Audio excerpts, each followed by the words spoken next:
शुभं करोति कल्याणम् आरोग्यं धन संपदां शत्रुबुद्धिविनाशाय दीपम ज्योति नमोस्तुते। कार्तिक मास अध्याय 8। नारद जी कहने लगे कि हे राजा प्रथु, जालंधर ने हमारा बड़ा आदर और सत्कार किया। भक्ति भाव से पूजन करके कहने लगा कि महाराज, आपका कैसे आगमन हुआ, वह मेरे लिए क्या आज्ञा है। हमने कहा कि दैत्यराज, मैं कैलाश गया था, वहाँ पार्वती सहित अवधूत शिवजी और उनका वैभव देखा तो मैं चकित हो गया कि क्या ऐसा वैभव किसी और में भी हो सकता है। ऐसा विचार कर तीनों लोकों में भ्रमण करता हुआ यहाँ पर आया हूँ। यहाँ आकर तुम्हारी समृद्धि भी देखी है। तुम्हारे और शिव के वैभव में और कोई अंतर नहीं है, किंतु तुम्हारा वैभव स्त्री रहित है।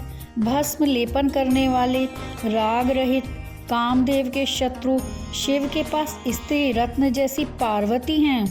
वैसे यद्यपि तुम्हारे पास अनेक सुंदरियां हैं, परंतु उनमें से कांतिमान पार्वती की तुलना कोई भी नहीं कर सकता है। नारद जी कहने लगे कि हे राजा प्रथु, हम तो इतना कहकर वहाँ से चले आए, परंतु जालंधर ने पार्वती जी की इतनी सुंदरता सुनकर काम ज्वर से पीड़ित हो राहु को बुलाकर शिव जी के पास भेजा। राहु उसी समय चंद्र के समान उज्ज्वल कैलाश काला करता हुआ द्वारपाल नंदी द्वारा रोके जाने पर तथा शिवजी के सामने उपस्थित किए जाने पर उनसे बोले कि हे शिव, तीनों लोकों के नाथ और सब रत्नों के स्वामी जालंधर की आज्ञा सुनो।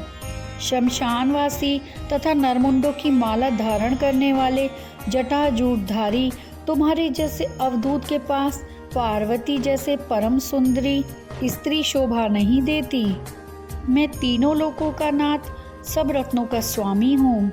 क्योंकि पार्वती भी स्त्री रत्न है, अतः वह मेरे साथ ही शोभा दे सकती हैं। तेरे जैसे भस्म धारण करने वाले योगी के पास नहीं रह सकती। नारद जी कहने लगे कि हे राजा प्रथु, राहु के इतना कहते ही श्री शिवजी ने अपनी भ्रकुटी में से एक अति भयंकर पुरुष को उत्पन्न किया, जिसका सिंह समान मुख जलती हुई अग्नि के समान लाल लाल नेत्र और शरीर पर खड़े हुए बड़े बड़े बाल थे। उत्पन्न होते ही जब वह राहु को खाने के लिए आगे बढ़ा तो राहु भयभीत होकर कहने लगा कि हे शिव, मैं ब्राह्मण हूँ और दूध भी, अतः तुम मुझको मत मारो। ऐसा कहने पर शिवजी ने राहु को पकड़कर आकाश में फेंक दिया। तब वह भयंकर पुरुष राहु को छोड़कर शिवजी के पास आया और कहने लगा कि मैं भूखा हूँ, मुझे खाने के लिए कुछ दो। तब शिवजी कहने लगे कि तुम अपने हाथ पैरों को खाओ।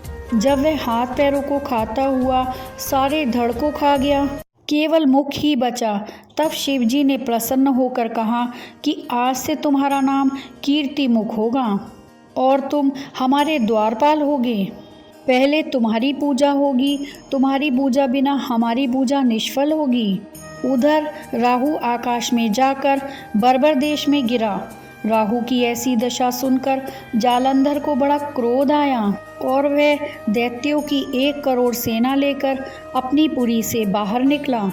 बाहर निकलते ही सामने एक आंख वाले शुक्राचार्य राहु मिले। इनके अतिरिक्त और भी अनेक अपशगुन हुए, परंतु वह रुका नहीं। तब दैत्य सेना सारे आकाश में छा गई। जब देवताओं ने जालंधर की कैलाश पर चढ़ाई देखी तो छिपकर शिवजी महाराज को खबर कर दी। श्री शिवजी ने उसी समय विष्णु भगवान का स्मरण किया। स्मरण करते ही भगवान वहां आकर उपस्थित हो गए। तब शिवजी ने कहा कि भगवान, आपने देवताओं को पीड़ा देने वाले इस दैत्य को मारा क्यों नहीं? इतना ही नहीं, आप वहां जाकर उसके घर में विराजमान क्यों हो गए? तब विष्णु कहने लगे कि यह आपके अंश से उत्पन्न हुआ है और लक्ष्मी जी का भाई है। इस कारण हमने इसको नहीं मारा है, यह आपके ही हाथ से मारा जाएगा। तब शिवजी बोले, वह तेजस्वी दैत्य हमसे ऐसे नहीं मारा जाएगा।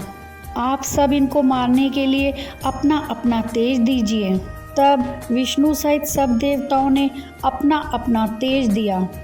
इसके बाद शिवजी ने इस तेज को इकट्ठा करके ज्वालामाली सुदर्शन चक्र बनाया और वज्र बनाकर जालंधर से युद्ध करने को तैयार हुए।